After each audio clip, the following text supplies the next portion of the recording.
Hi everyone, welcome. We're down here in my wormery and what we have in front of us is my VermiBag Mini, which is now 26 days in service. The day that we launched it 26 days ago, we had emptied out 4 of my yellow buckets in which the worms had been living for exactly 1/2 of a year. And it seemed like it was time to give them a little bit of an upgrade. And I also saw that as kind of an opportunity to set this system up in such a way that we would almost guarantee ourselves really nice castings when the time came to harvest the material out the bottom of this thing. Because these bag systems, they serve as a flow-through type of a system where you continuously add new material to the top surface, and then on the bottom there's a little bit of a hatch, or what they refer to as a harvest panel, that you drop out the finished castings from. And by placing pretty much finished compost into this thing, I mean, if we were to harvest this thing today, we'd be getting almost perfectly broken down vermicompost. But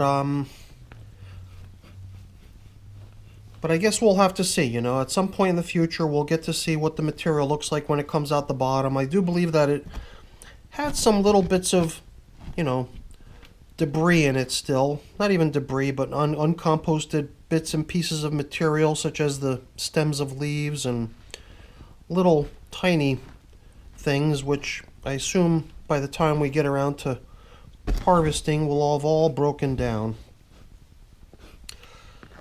And then when we launched the system 26 days ago, all we fed them was worm chow. So my worm chow is this pretty fine material. It's mostly pulverized bird seed, perhaps some cake mix or pancake mix. I think this most recent batch also included some peanut shells that I had laying around. So my worm chow usually just consists of whatever's laying around. And then the last feeding, which was, so let's see, the first feeding went 12 days before we checked back in. And then now it's been 14 days. So it was 12 days with that initial launch feeding, which was just dry materials placed in on top. My worm chow plus some old breadcrumbs. And then the most recent feeding, 14 days ago, consisted of similar minute particle type foods. More worm chow was used, but in that case I also included coffee. And what you see me extracting out of the hole here is a number of pumpkin stems that were part of the yellow buckets from which all this material and the worms came from.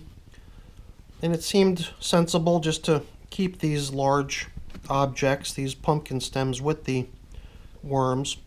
But what we're going to do is we're going to grab ourselves a little tray that we can drop these stems into, just to get them out of our way briefly while we examine the contents of this thing. Let me go grab that tray. Hold on a second.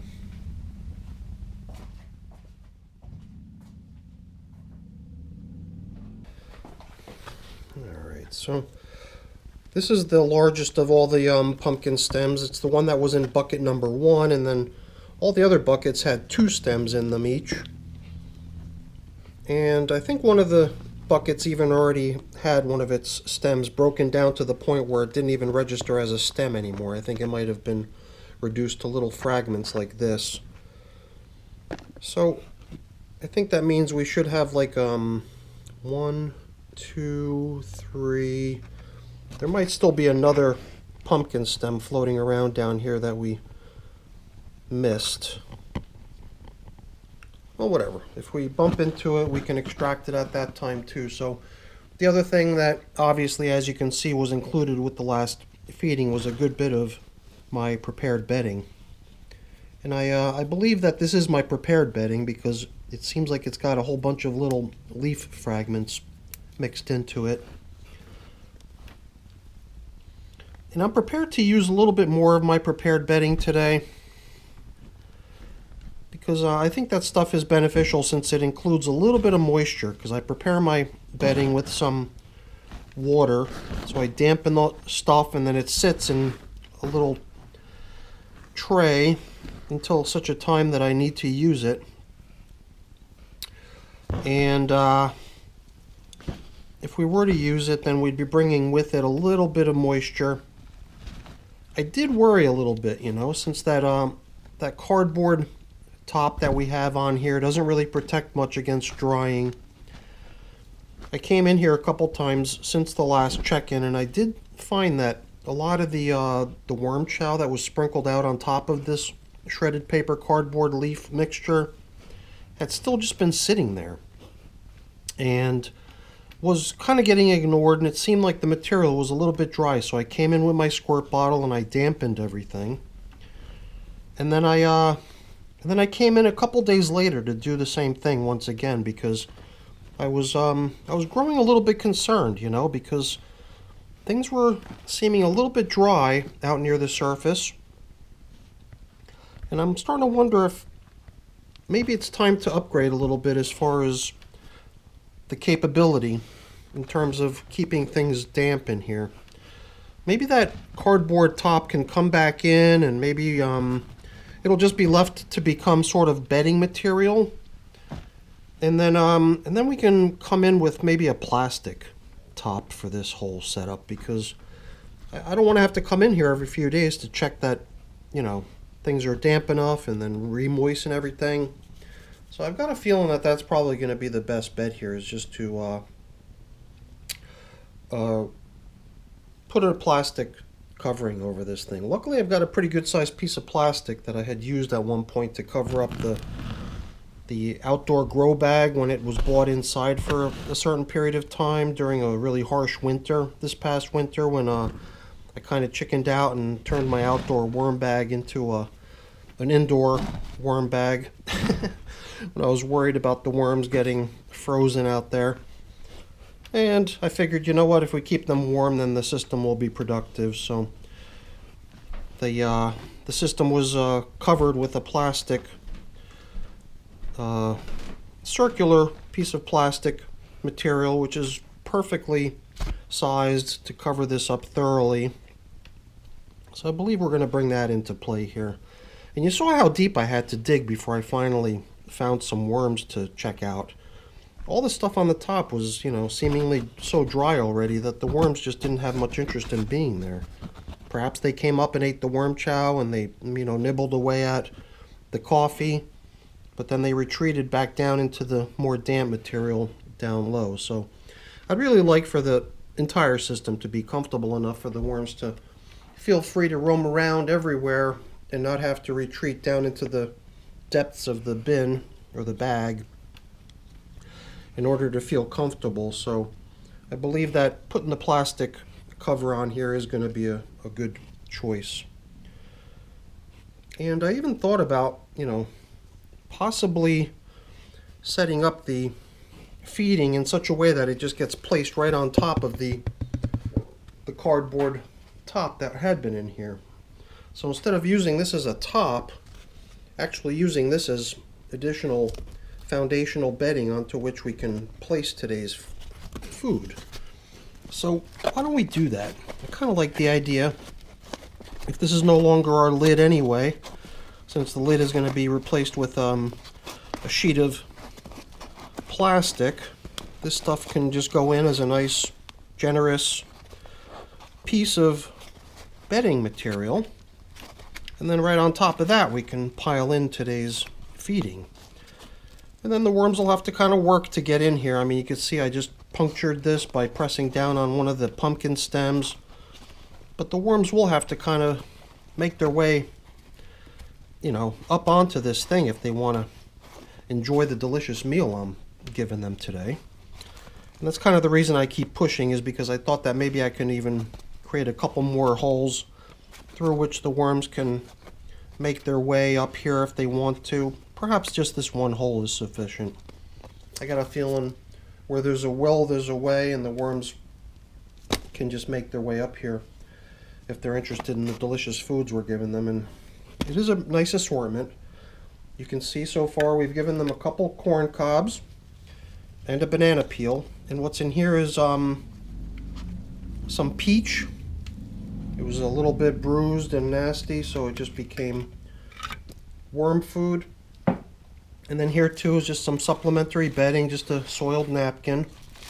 And the rest of the stuff here is, for the most part, cucumber peel. There's a little bit of this and that in here too. There's like some onion and even a nice juicy bit from the end of the cucumber. So that seems to me like a pretty nice feeding right there. I'm going to sprinkle in a little bit of my pulverized eggshell, which is the grit that I use in my worm systems, because the worms do benefit from having some grit to go hand in hand with their feedings. A little something to help them digest their foods. And then I've also got my worm chow. And I thought that perhaps we can just sort of backfill a little bit, but not submerge the feeding too deep. Kind of makes me wish I had held on to this big pile of shredded paper cardboard leaf mixture that was out on top to cover up with. But I think we've done a pretty good job covering things up here. Let's come in here now with my worm chow, which will kind of just sprinkle out all over the top. It was kind of fun checking in after the first check-in when I covered the top surface with worm chow and breadcrumbs. So every time I would peek in here, the worms were just all over the place. I would lift up that cardboard top and I would see worms just everywhere gobbling up that worm chow. So I think they're going to appreciate that. I think we have a little stranded worm here on the plastic tray that we were holding our pumpkin stems in, so let's not leave any little wormies behind, even this little tiny guy. It's always good to see baby worms hanging out in your system. I think it's a good sign. And I got a little bit wet there handling that frozen food. So it was already beginning to thaw and it had some frost collecting on it. But I think we're kind of at the end.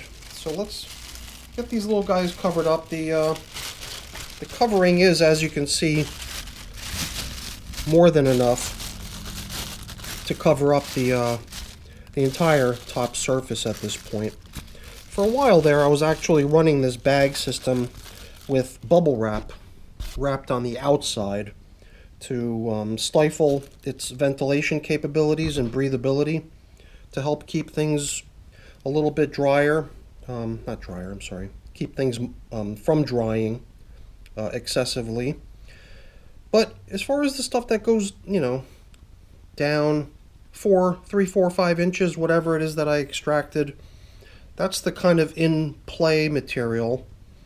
Everything below that I'm treating as just finished castings, which at some point in the future will get harvested. But I really do have to make a habit of not, you know, burrowing down too deep when we're checking in on the system, because it's really just finished castings. I guess the reason I dug down deep was I really wanted to get to the layer where the worms were hanging out. But hopefully by doing what we did here, by putting the plastic covering on here, we'll keep the entire surface here nice and damp, and it'll make it such that the worms are going to want to hang out up here instead of feeling like they've got to burrow down to get into nice, comfortable material. All right, everyone, that's it for our check-in today. Hopefully you enjoyed it. If you did, as always, please don't forget to leave me a quick thumbs up before you go. That's always really appreciated. If you haven't done so already, please also consider subscribing to the channel. That's very much appreciated as well. All right, everyone, thanks for watching. Have a great day. Bye now.